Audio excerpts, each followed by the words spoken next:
Hey, everybody. Welcome to the Blendr Report, where news meets rational thinking. I'm your host, Jonathan Harvey. This is your co-host, Liam DeBoer. And today we are joined by Bret Weinstein, an evolutionary biologist, author, former professor, and one of the most thoughtful, independent voices in public discourse today. Many of you may know him as the co-host of the Dark Horse podcast, where he dives deep into science, culture, and the big questions shaping our world. Bret brings a rare mix of scientific rigor, intellectual honesty, and curiosity, and we are very excited to have him with us. Bret, thank you for being here. Thank you for having me. Looking forward to chatting today and picking your brain about some big picture stuff here. And so I just thought I'd set the frame by looking into the conversation of how gender dynamics play out on a more large-scale societal and civilizational level.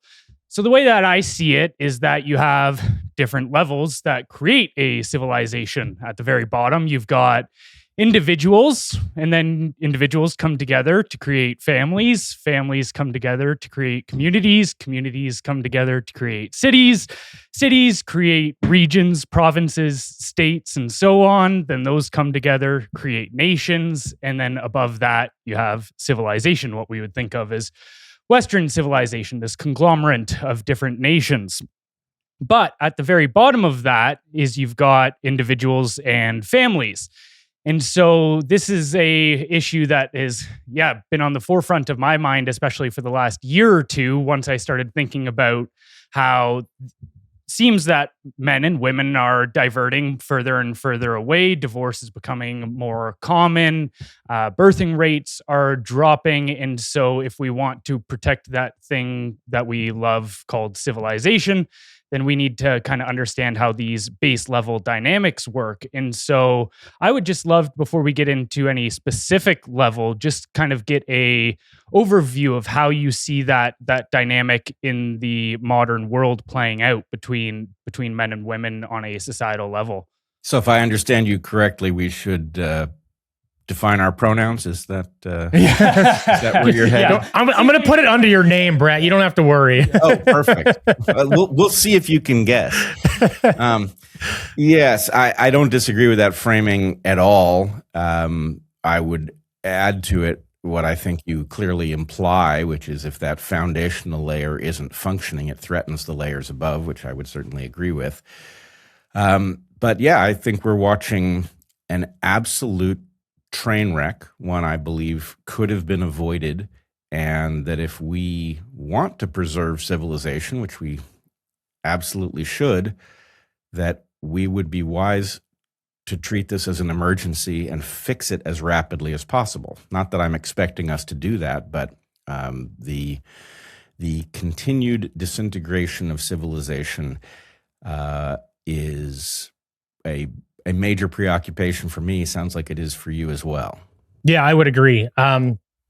So in sort of a big picture terms, can you explain to the audience what you're seeing or what is the most prevalent issue, which for me, if I may, is really this crossover between femininity and masculinity and kind of the erasure of femininity in place of trying to be the best man a woman can be. It's kind of crazy. Well, let me just present my own situation so that your audience who doesn't know me will understand where I'm coming from. I am very happily married to a woman that I've been exclusive with since I was 18 years old. She is, by her own account, not gender conforming. She was very much a tomboy when I met her and retains those characteristics to this day, which I think is great. It has made for a very exciting relationship. We've been adventure partners. We've traveled the world. We've built stuff together.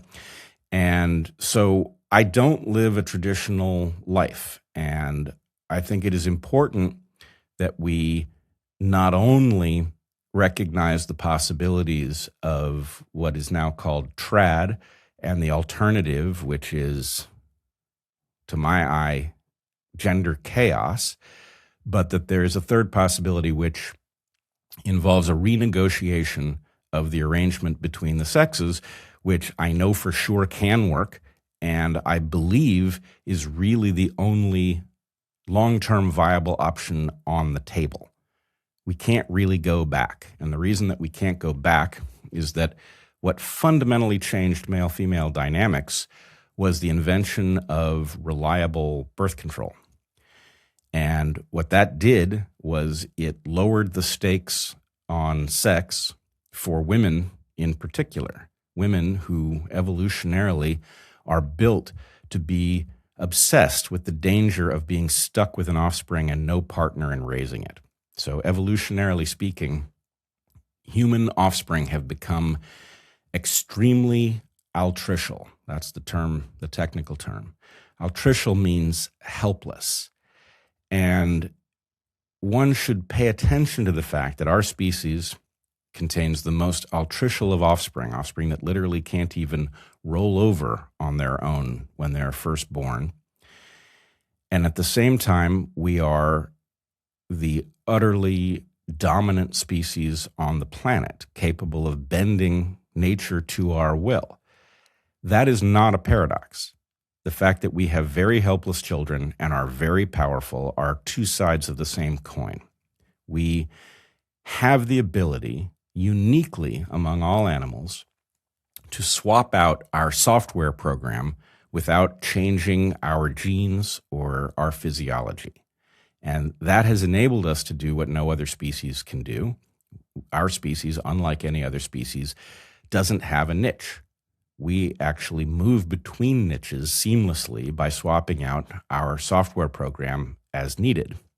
And that has been a major asset, the major asset of humanity, but it is also our major vulnerability because under the right circumstances, we can swap in a software program that's incoherent and we lose touch with the dynamics that allowed us to get to this place in history. So the reason I say we can't go back, we can't trad our way out, we can't conserve our way to reason, is that even people who consider themselves traditional are still using birth control to dictate when in life they produce children and how many they produce. So nobody's giving up birth control because it is such a powerful tool at our disposal. And it indeed produces many desirable consequences, like the liberation of women, which is something I think we liberals should champion as one of the great successes of our perspective. But because we did it in a foolish way, we created an incoherent replacement. We can't go back because people aren't giving up birth control. We have to arrange a new deal between the sexes, and that deal is not naturally emerging.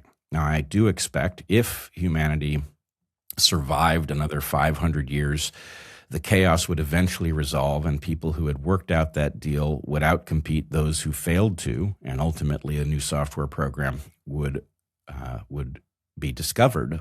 But I don't think we're going to get there because the chaos that this is engendering in civilization is now coupled with a planet that has 8 billion people on it, tightly interconnected in all sorts of novel ways, and also increasingly terrifying weaponry at our disposal. So I think we're going to tear ourselves apart in short order, and the key to fixing that problem is getting our gender dynamics straight in the present without imagining that we can go backwards.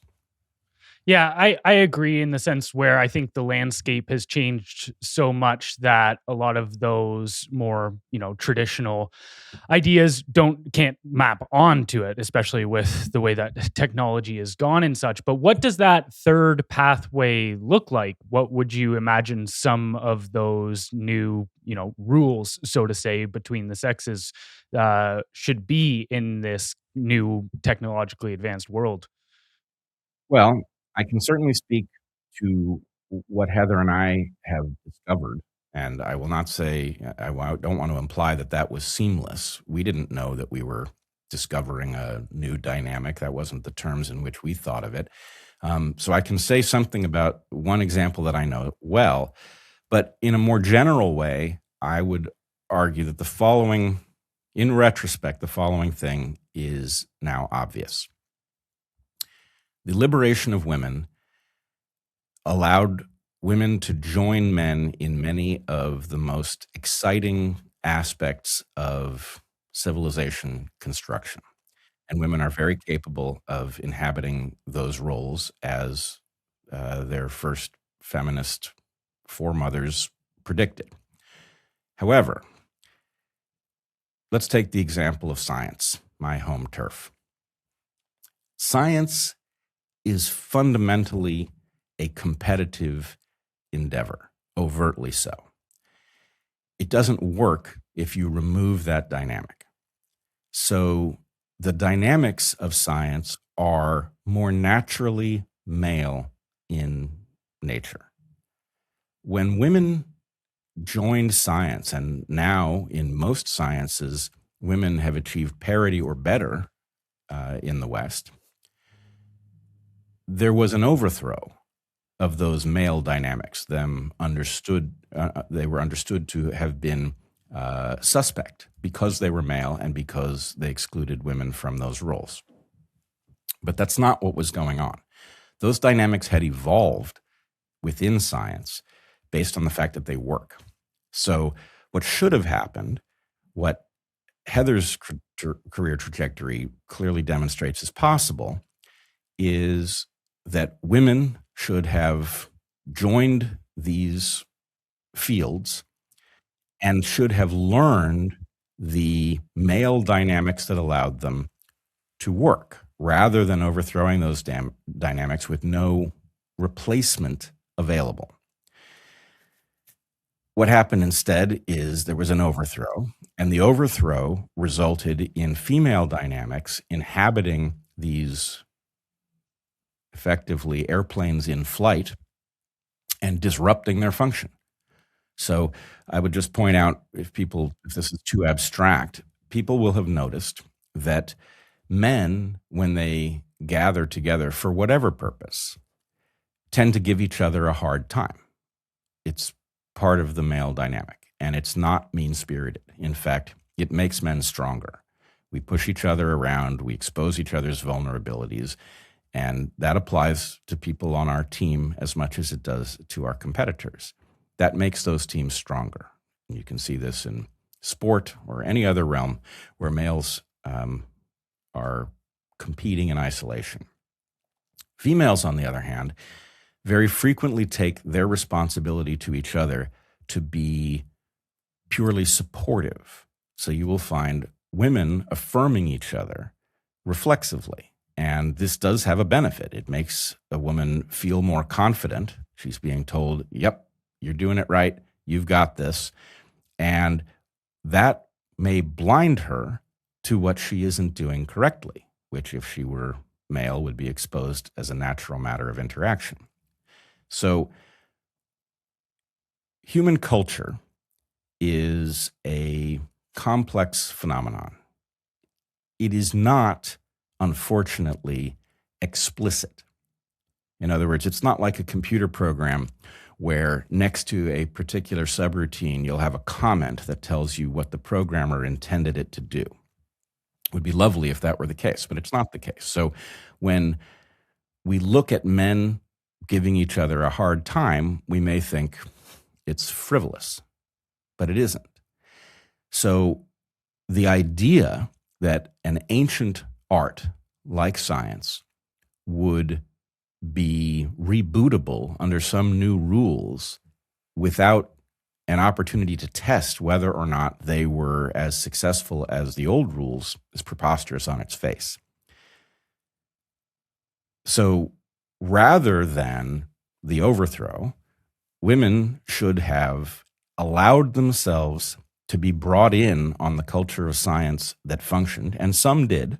I certainly know many examples from my own life in which that was what happened, especially amongst women who were early into those fields, who did arrive in a field that was mostly men. Those women learned how these competitive dynamics function, and they applied them very well. But as women have achieved parity and greater, they have changed those rules, and science has obviously stopped functioning. It stopped functioning, and you can prove this to yourself. The fact that There's no biology department anywhere in my country or yours that stood up to the claims of gender ideology and said the obvious truth, which is there are people who have persistent gender dysphoria. That's presumably not their fault. We're sympathetic to them. However, there are two and only two sexes. That has nothing to do with human dynamics. It's a feature of our lineage that goes back long before we were humans. It goes back hundreds of millions of years, in fact. And you cannot change sexes by declaring that you've done so. Every biology department should have said that. Even if most biology departments were confused, there should have been a diversity of opinion. What we got instead was no diversity of opinion whatsoever. We got biology departments playing along with a fiction. And worse, there's no medical school that stood up and said the equivalent. In fact, medical schools have participated in the mutilation of healthy young people, and there was not an uprising. So we can see that our formal education system is not working. This is not the only example, but it's probably the clearest one because we do have 100 or several 100 million years of history to test our modern sensibilities against. So that overthrow has resulted in our derailing the primary capacity for a civilization to figure out what is true and proceed from it. And that's a terrifying place to be. Hey everyone, we hope you're enjoying this episode. It would be greatly appreciated if you take a moment to leave a kind review or thumbs up on whichever platform you're listening from. If even a fraction of our audience did so, we'd quickly become one of the top-rated podcasts in the country. Thanks for your support, and now back to the show. Yeah, so I think the essay by Helen Andrews, The Great Feminization, touched on this really well. Have you read that at all? Were you familiar? It does not ring a bell. It's really good. It was released on Compact, but what she pointed out was, as you were discussing, as certain institutions passed that 50 to 50 threshold, then they took on the feminine group dynamic, which she puts very well as the difference between it is the more masculine ethos is mission-oriented, focused on succeeding with whatever goal is set. Whereas the more feminine ethos is making sure that everyone is playing the game. And then, so you see this play out where now the point of science isn't to discover the truth, it's to make sure everyone is included in the scientific process. Or you see the same thing happen across many other forms, whether it be media, the judicial, the law sectors, and so on. That that dynamic, as you're talking about, is playing out more and more. And then, you see these institutions kind of lose their primary purpose and they stop existing for the reason that they do. Now, she argued that a lot of this wasn't organic, but rather the result of affirmative action policies and companies being afraid of lawsuits for not having gender parity within, especially the higher levels. But I guess back to you on that, would you see this being a organic outgrowth of the feminist movement, or is it something that we've engineered and manufactured? Well, I'm not sure I necessarily recognize that distinction. I think humans alter their way of functioning and interacting as a natural part of the evolutionary process. And I don't know that feminism in its original form wasn't an appropriate unfolding of that evolutionary process. But I would point out that there is a distinction between the initial objectives of first wave feminism, which was access, to the nth wave feminism that we are now seeing, where there is an attempt to effectively bully culture into accepting certain things, whether they are linguistic rules or beliefs about the universe, irrespective of the evidence or the consequences of believing them. And one other dynamic that I think belongs on the table here is we have something like a cognitive epidemic where we have understood the universe first in the places where the universe is simple and fundamental. So in the land of science, I would say we have understood physics and chemistry early, and we are late to understand biology because biology is truly complex, not just complicated. So what we have is a lot of people who are expert in complicated things, who look at biology and assume it's more of the same, and they miss the most fundamental fact about biology. Because biology is a fundamentally complex realm, it is also unpredictable, which means you can have what sounds like a very rational idea about how to change parameter X in order to alter some result Y, but you have to check whether or not that's what happened, and you have to look at what the unintended consequences of that alteration are. And very often we have ideas that are lovely, like affirmative action. I used to support affirmative action. Sounds like a very good idea. We have people who are obviously unjustly excluded from things, a temporary fix in which we forcibly include them so that we can get to parity or whatever objective we're looking for and move forward from there. That sounds like a great idea. Unfortunately, it had many negative consequences that we pretended were not there so that we could continue on, and it effectively became a permanent system, which it was not intended to be at first. So I think we need to recognize that whatever the objectives were, we have a civilization that does not accomplish most of the things that it used to accomplish. And it didn't have to be this way. If the idea was that women should be included across the board in whatever activities in civilization they want to be included in, with very few exceptions, that could have been made to happen without destroying the culture that was already functioning in those places. That's what we should have done. And having not done that, we should have noticed, oh goodness, all sorts of things that were working aren't working anymore. Where did we make our error? Gone back and changed it. We didn't do that. And now, unfortunately, the beauty of culture is that it can change rapidly. The downside of culture is that functional culture can be lost in a single generation. So now, not only is there a disruption of all of the realms that functioned according to what looked like male rules before, but the people who know how they are supposed to run are largely already gone, right? There's not enough memory of the proper functioning of science within the academy to reboot it. Even if we started today, it would take us 3 generations, in my opinion, to get to a place where there were enough people who knew how to do science properly to make the thing work. That's a truly frightening problem. Yeah, it is. Yeah, when you put it like that, it's a little dark.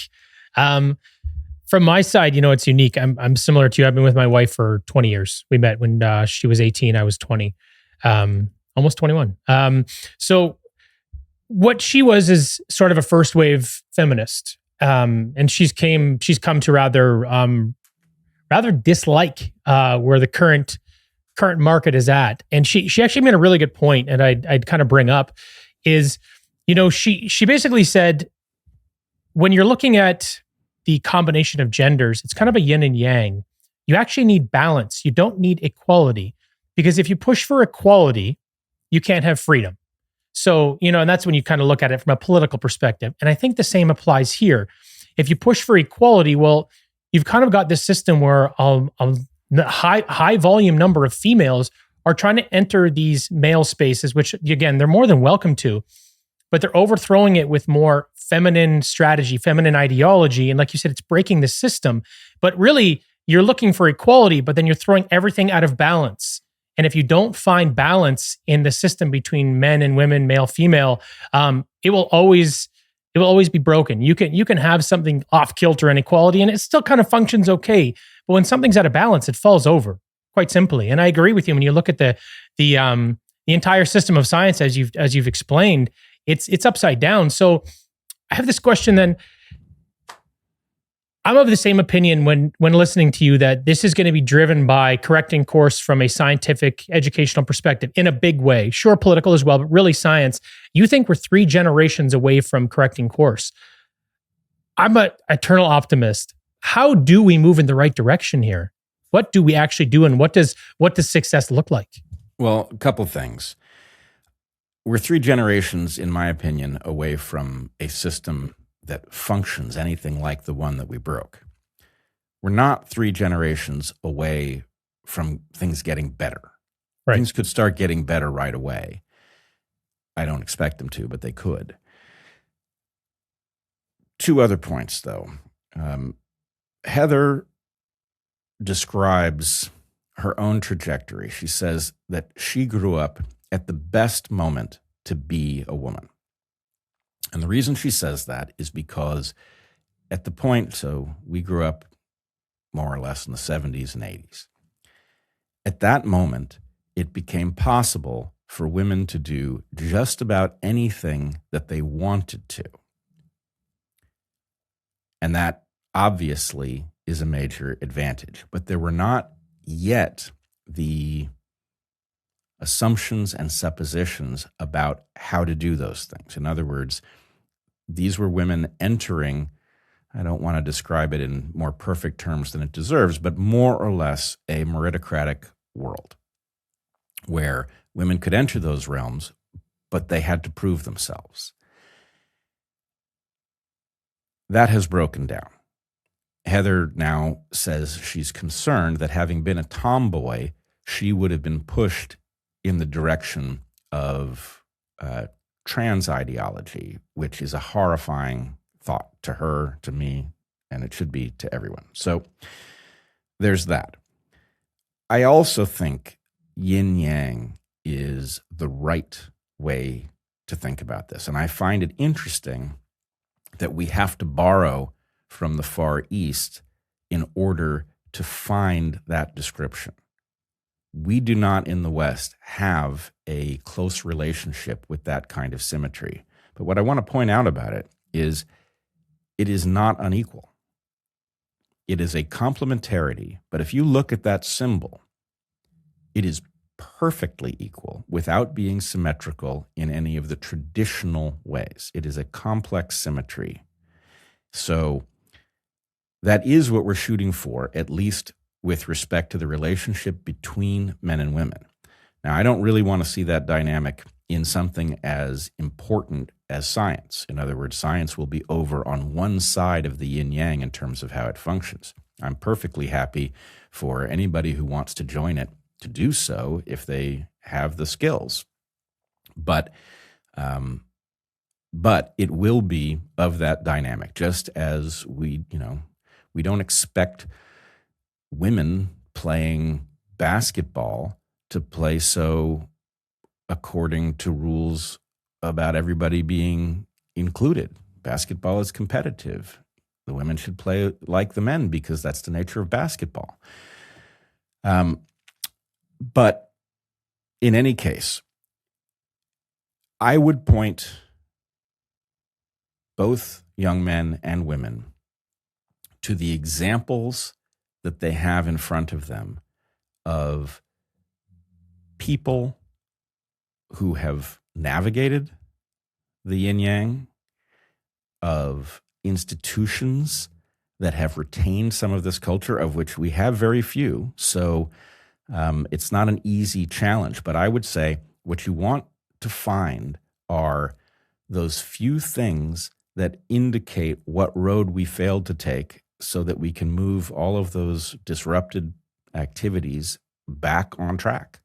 I think what worries me on that front is that I see things heading in the opposite direction, where no matter what data you look at, whether it's voting data, or even when you stack on lifestyle choices onto voting data as well, like one polling result that I found very fascinating was the difference in attitudes towards parenthood in the Trump versus Kamala voters, and how having children was at the bottom of the priority list for women voting for Kamala, and it was at the top of the list for men voting for Trump. And this is definitely something that I've even experienced, because, yeah, I would love nothing more than that yin and yang experience. I've been actively trying for it. In my early 20s, I was definitely a little bit more casual. And but as I get older, I mean, I'm only 31 now, but definitely since about 25 and onwards, I've been focusing on that more responsibility front. But when I come across relationships or try to build them, that desire doesn't necessarily seem to be there for the women as much. Actually, in fact, for a lot of it, it feels like at least 3 or 4 committed relationships I've had over that span of time, it's been the opposite, where they look at it as I would be actually infringing on myself if I went and had a family and had children, and I would be taking away from myself, not building something better. And so how does that play out, where you get to this point where I think the number is, this was a survey or a study done in the UK, where they found that roughly 50% of women over 30 are now childless. And then I look at the incel culture as to men that have been, involuntarily can't find a partner. These are two sides of the same coin, really. But where do you see that playing out? Well, unfortunately, I'm seeing it play out a little too close for comfort. Heather and I have 2 boys. They're both off at college. And Heather and I spend a lot of time thinking about the difficulty of finding a mate who's even up to the challenge. That shouldn't be difficult. And in fact, one of the things that I've noticed, if I think back to what it was like for me as a young person, if you had decided in 1985 that you weren't really interested in love and romance, your biology would have just laughed at you, right? You could decide anything you want, but it's not under your control. There's something very powerful and very ancient at work inside the human soul, and it will drive you to find someone. It just does. And what I'm troubled by is the fact that we seem to have even broken that, where lots of people now make some sort of intellectual decision that that's not really their speed, and their biology does not override that decision. So I don't know what exactly that is. I have hypotheses, but the fact that this is now treated as a choice is alarming at the highest level. It's not supposed to be a choice. I mean, at the absurd level, you're the result of 3.5 billion years of unbroken lines of reproduction. There is no more fundamental drive. This not only precedes us being human, it precedes us being animals. It precedes us being multicellular. So the fact that we have some new sophistication in which deciding to reproduce is somehow increasingly exotic tells us we have broken the very basic structure of our programming. And I don't know which form of chaos that will result in ultimately, but it couldn't be a higher priority to fix it. Now, what I expect but never see is a culture of young people who have recognized that simple fact and have intentionally decided to opt out of the mating and dating culture of their moment and to try something new. I see a certain amount of trad, which for reasons we've already talked about isn't going to work. But I don't see deliberate experimentation with a new set of rules that allow men and women to get along in that yin-yang fashion. And I will be overjoyed when it shows up. It couldn't possibly be soon enough. If you'd like to help support the Blendr Report, you can do so by sharing this episode with someone you know. As our audience grows, so will the impact that we can have on these issues. We thank you for your time, and now let's get back to the episode. Yeah, I mean, I think it's interesting how we got here. I mean, a lot of it I want to blame on the media. Some of it I want to blame on the politicians. Sure, we've had sort of maybe the scientific community fall apart as well. What's interesting, so I've built a number of businesses over the last couple of decades, and I've done it all with my wife. My wife is an absolute weapon, the most versatile, intelligent. I'm super lucky to have Megan. But over the last, say, 10, 15 years, she's been very much in her, she'll call it masculine energy because she's helping build businesses. She's being a leader. She's building capital and amazing at all of it. She got pregnant a couple of years ago. We have a son. He's 18 months, on to round 2 now. And it was interesting to watch her transform. And these are her words. So I'm not verbatim. You get it. Basically, what she said, though, was, I'm done being in my masculine energy. I cannot feel more feminine now that I'm pregnant, now that I'm having kids. And she's like, what a lie we have told an entire generation of women. This is the purpose. This is everything I've ever wanted. This is the most important thing. And it's been really interesting to watch her transform and sort of find her way back to that. Again, none of it has to do, I don't direct traffic with her. I let her do her own thing. We have a really great balance in that sense. But I, kind of make a long story longer here, I guess, I'm seeing what you're saying in that they've been able to override biology by telling a really good story. And so I would have to blame media and social media because that's really the largest megaphone out there. Do you think we can utilize the same tools to try to create this new system that people might follow? Because to be quite honest with you, I don't think people are seeing a third option, but I think if we started discussing it, if we started using the megaphones that we have, I think we'd give ourselves a fighting chance. Well, I would differ with you slightly on blaming the media. Obviously, the media is playing an important role in that, but I don't think it's the initial driver. Right. What really happened begins with birth control for a reason. Humans are unique as sexual creatures. Humans are unique in the sense that we have sex when we are not fertile. Humans don't understand how unusual that pattern is, but it's, with the exception of a possible handful of other mammals, that is not a pattern we see in nature. What happened evolutionarily is that we were given a gift. The gift is that sex allows relationship formation and maintenance. It's a power tool for creating a child-rearing pair. And because of that, it didn't start there, but because of that, the pleasure that comes with sex is unrivaled, right? Even people who are totally obsessed with accumulating wealth often are driven by what that wealth gives them access to in a sexual realm.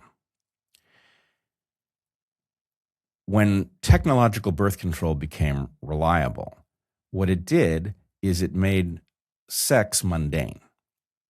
It made it much easier to access, and the primary reason is that women who are rightly obsessed with the danger of being stuck with an offspring and no partner to raise it, regulated sex. At the point that the regulation of sex became a technological phenomenon, humans became able to scratch that itch without terribly much investment. So it robbed the system of the fundamental motivator that used to cause us to build and augment civilization. And once you have that power, to scratch that itch without accomplishing things, then this becomes a rational choice as to whether to reproduce, which actually gets in the way, to an extent, of those very rewards. So we should not be having a discussion about whether to reproduce. We gave ourselves the power to have that discussion, and it's not surprising in light of having that power that the discussion isn't going well. Because rather like if you have a cocaine addict, what a cocaine addict is doing is they are triggering a reward circuit that is supposed to be triggered by accomplishing something amazing, right? You get a feeling of exhilaration when you've won the race or you've built the object that you've been dreaming about for, a decade and it runs, right? That thrill is supposed to cause you to pursue extreme capability.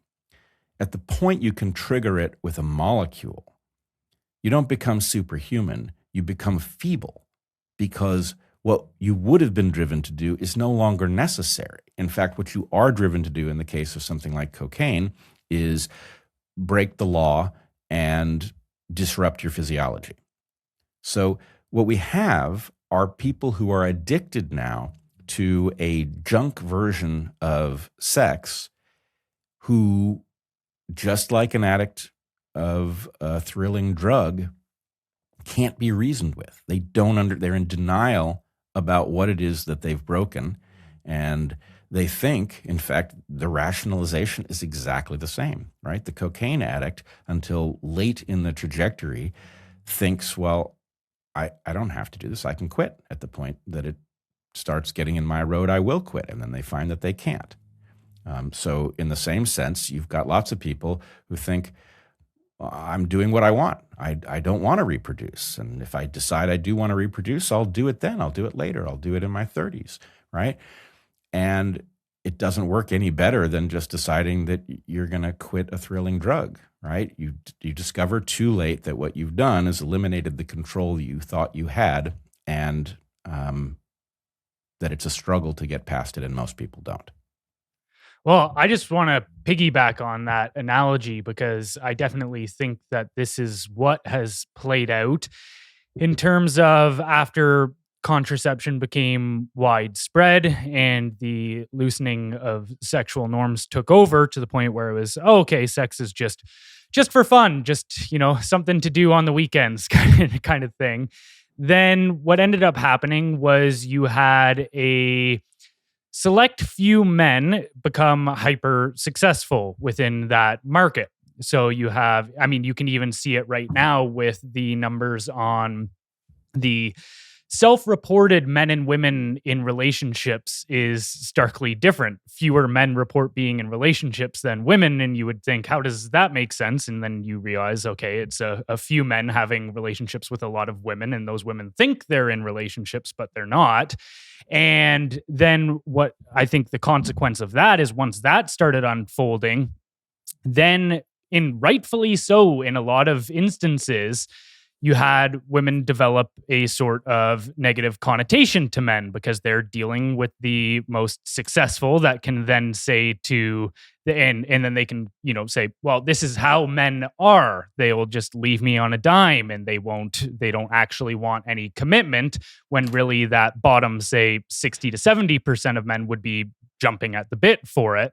And then when those men come into contact with the women that have been burned by the hyper successful men, then they're kind of behind the foot already. And I've even dealt with this in two different relationships where it felt like I was trying to get over the hump of something that somebody else has done to somebody.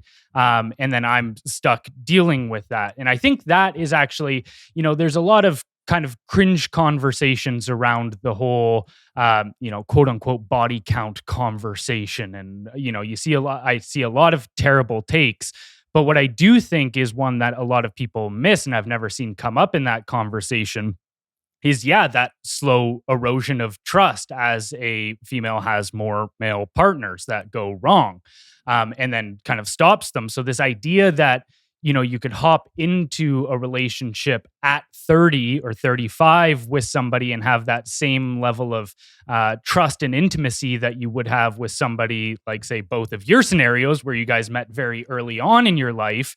That I see that being one of the biggest obstacles, mainly because, if you're supposed to grow from youth, if you guys grow together, you can at least aim that in a similar direction.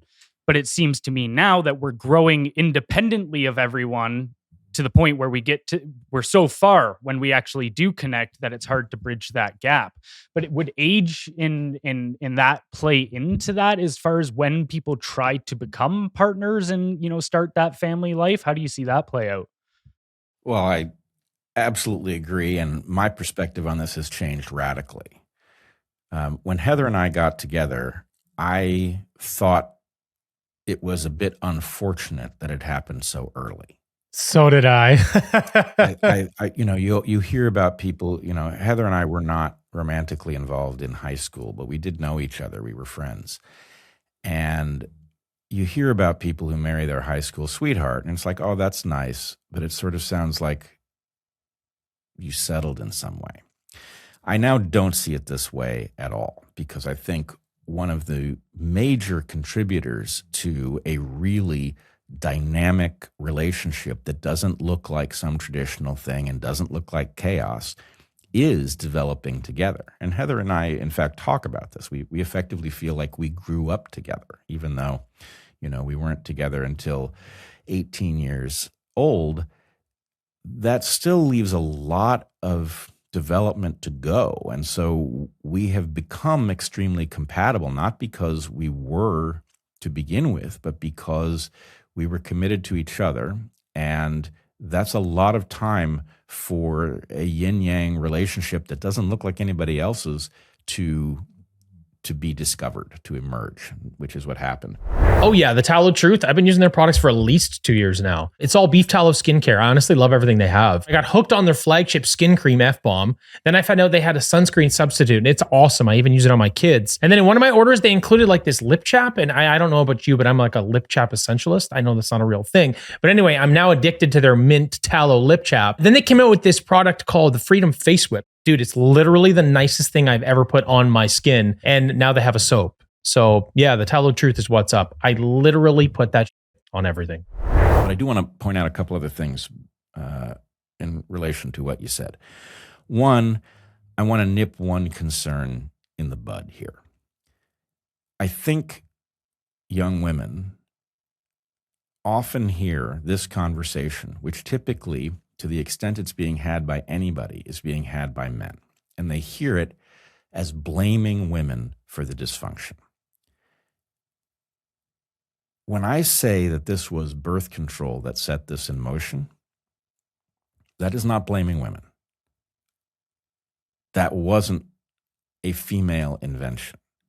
That was a male invention based on a naive understanding of men that sex is wonderful and it would be great if we could have more of it, which is not wrong, but it misses the role that sex was playing in relationships and civilization. So I'm not blaming women, although at this moment, I believe young women are slow to the recognition that a lot of young men are suddenly having about this dysfunction.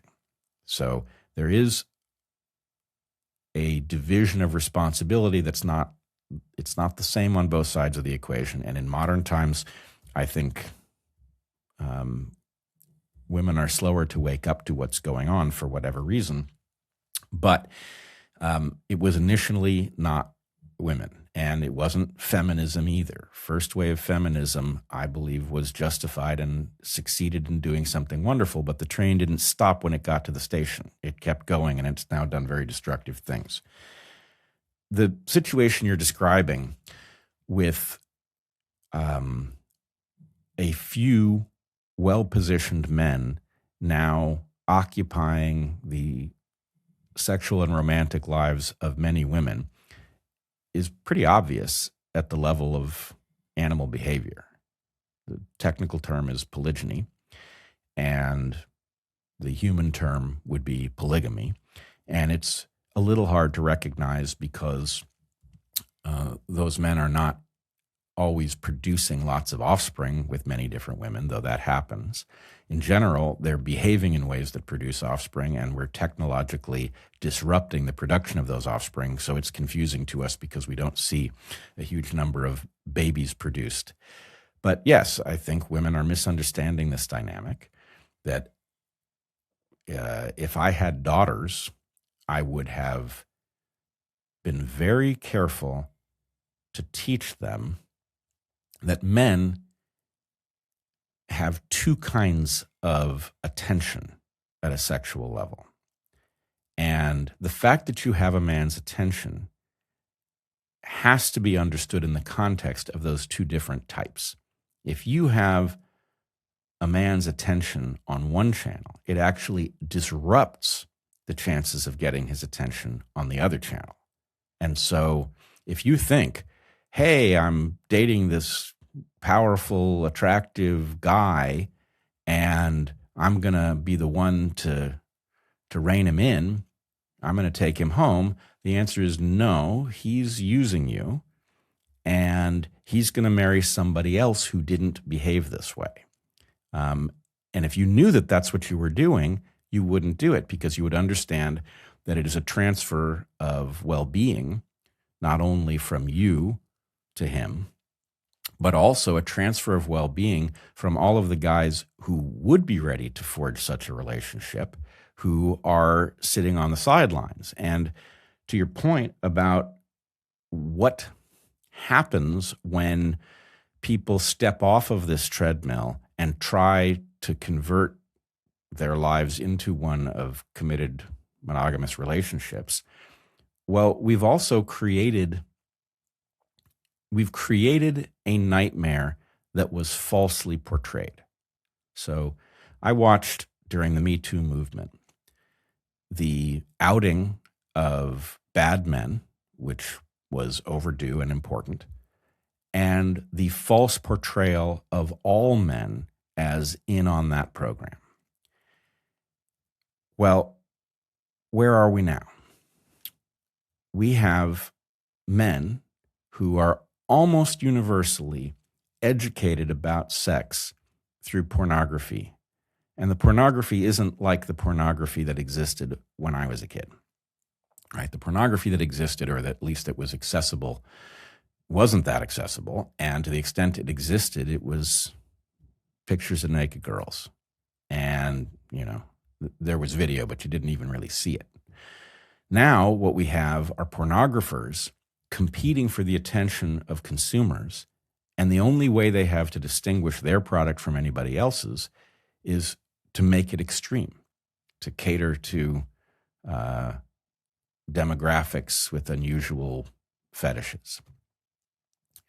So that is an economic phenomenon, but it becomes a developmental phenomenon to the young men who don't have any other guide as to what sex is. So they come to learn about sex from this economically driven exploration of fetishes, including a hell of a lot of violence.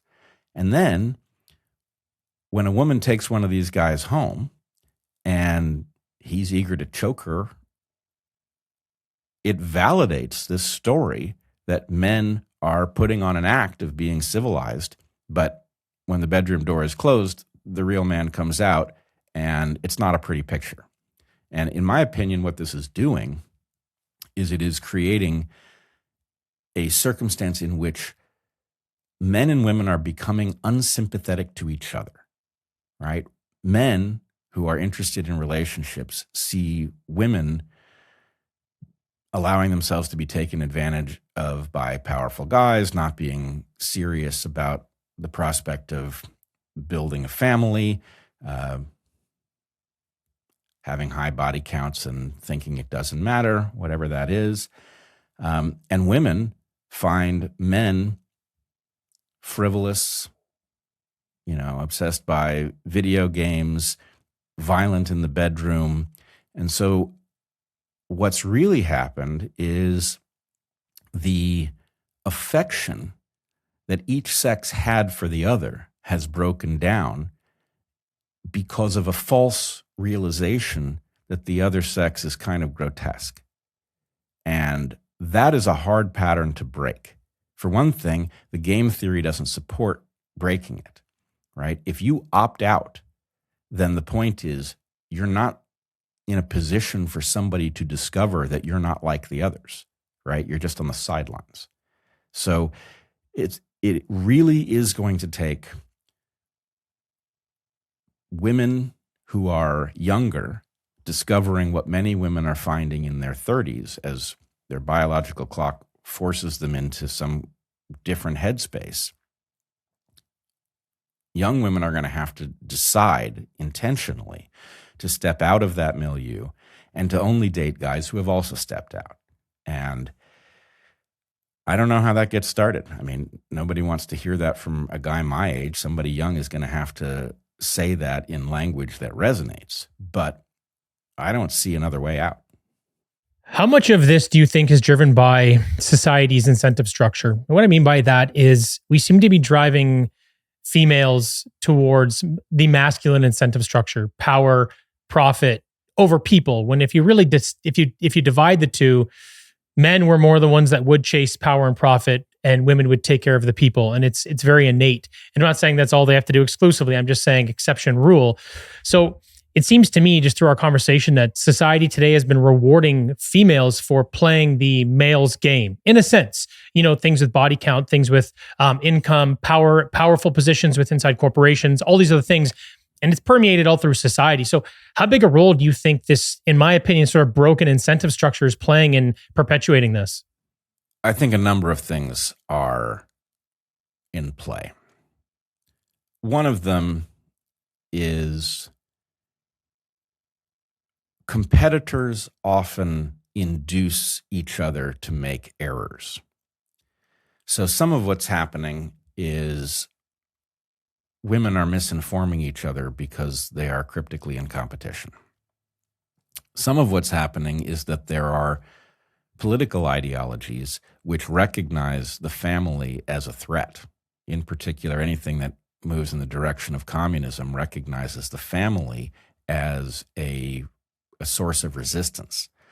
And so disrupting the family dynamics. I mean, I remember back during the Black Lives Matter madness, thinking Black Lives Matter, yeah, that makes perfect sense to me. And then I go to their website and there's an attack on the family. And I think, well, what the hell is that doing there? Why would you be anti-family? Shouldn't you be radically pro-family? But so you have this kind of disruption.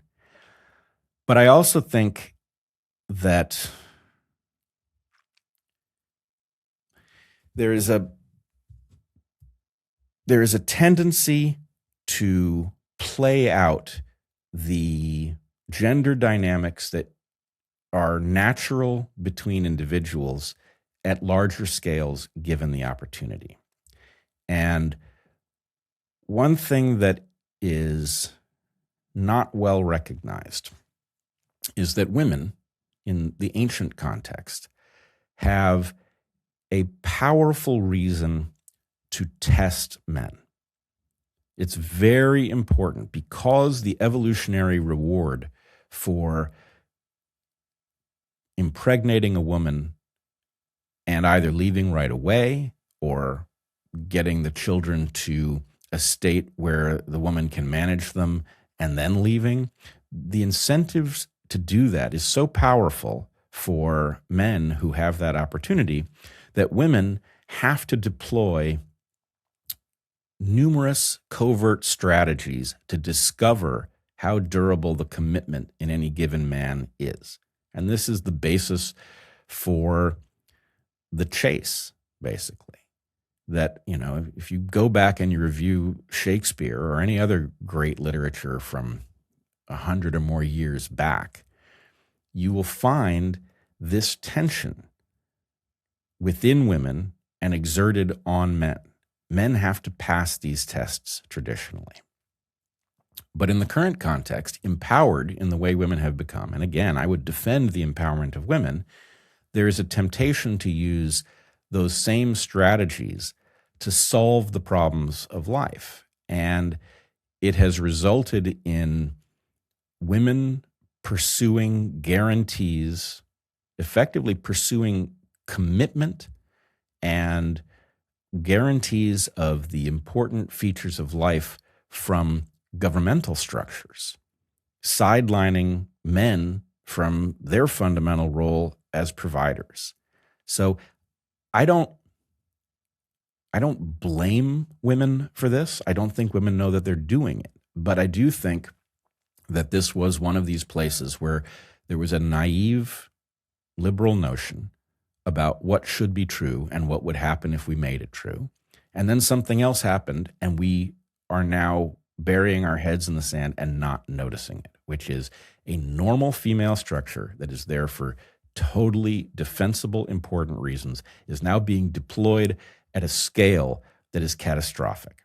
And at some level, mankind has not figured out how to pass the test and shut down that instinct from female kind. And female kind doesn't even know that they're doing it, as far as I can tell. Yeah, I see a spiral effect here when it comes to the commitment and investment side of conversation, because I think, at least in my experience, because I've definitely approached dating from many different angles before, in that it seems like there's two different planes here, which would be one more of like your general base level attraction for somebody, and then also your investment strategy as well. But it seems to me like females first want to be attracted to you before they see your investment. And a lot of what they're attracted to is what we would consider more traditional masculinity, right? Because a lot of the times people just end up getting friend zoned is if they show too much interest too soon and the female hasn't been attracted yet. But then we have the culture for the last 10 to 15 years telling men that any level of masculinity is borderline toxic, if not entirely toxic, and then turning them into, your quote unquote nice guys. But and actually I've seen you bring him up before of Homath, and this is where I'm kind of getting this dynamic, because I was trying to figure out where is this coming from, this divide. But yeah, it seems to me like we get to this point where if you neuter men, then women don't actually want them to invest in the first place. And then so you see this mass amount of younger men, seemingly aimless, lacking anything that would be traditional masculinity. And I don't even think necessarily the more cartoon-esque versions, but just general competence even lowering, and then that attraction, and then they don't even want the commitment in the first place. And so that to me seems like the way out of that is to push men back into where they would be finding themselves in that attractive box. But I don't know, do you see a different hurdle there, or similar or separate obstacles? I have been saying, I don't even know how long, it's many decades, that the push to turn men into nice guys was a kind of trick, because women don't like weak men. They just don't. They never have. They're not gonna. So at some level, you had to figure out how not to become feminized by the new rules. Now, I don't think I'm not a nice guy. I think I'm a nice guy. But I don't let that corral the parts of me that are decidedly masculine in a traditional sense of that term. And I think men need to figure this out. Falling all over themselves to match what women say they want men to be doesn't work out. Thanks for listening to this episode of the Blendr Report with Bret Weinstein. If you'd like to watch the extended ad-free version where we go deeper into the gendered predation paradigm, exploring how female social media modeling and adult content function as a parallel to male criminality at the evolutionary level, as well as discussing what a stable future might actually look like, along with practical steps individuals can take to repair this broken dynamic.